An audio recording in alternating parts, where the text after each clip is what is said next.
างองค์การสงเคราะห์ฐานพรานศึกก็ลงพื้นที่เยี่ยมให้กำลังใจจ่าสิบเอกชาญณรงค์ทหารที่เพิ่นเก็บกู้ระเบิดและก็เหยียบระเบิด PMN2 ขาขวาขาดค่ะบรรยากาศที่โรงพยาบาลค่ายสรรพสิทธิประสงค์อำเภอวารินชำราบจังหวัดอุบลราชธานีพลตรีอัครพลมูลประดับที่ปรึกษาผู้อำนวยการองค์การสงเคราะห์ทหารพรานศึกและเพิ่นเป็นอดีตผู้บัญชาการมณฑลฐานบกที่22นำกระเช้าและก็เงินสดเข้าเยี่ยมให้กำลังใจจ่าสิบเอกชาญณรงค์วงศ์ชนะสังกัดรอ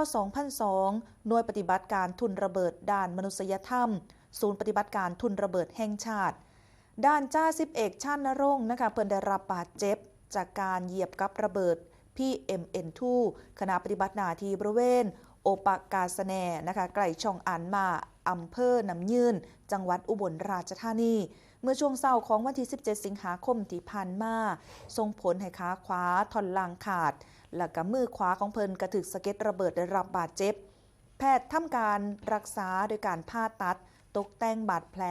และก็รักษาอาการไฟใหม่จากแรงระเบิด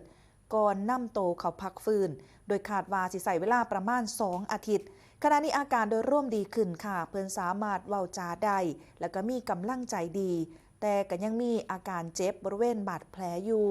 สำหรับสาเหตุของการเหยียบกับระเบิดทางเจ้าหน้าที่ระบุว่าอยู่ระหว่างการตรวจสอบและก็เก็บกู้ทุนระเบิดในพื้นที่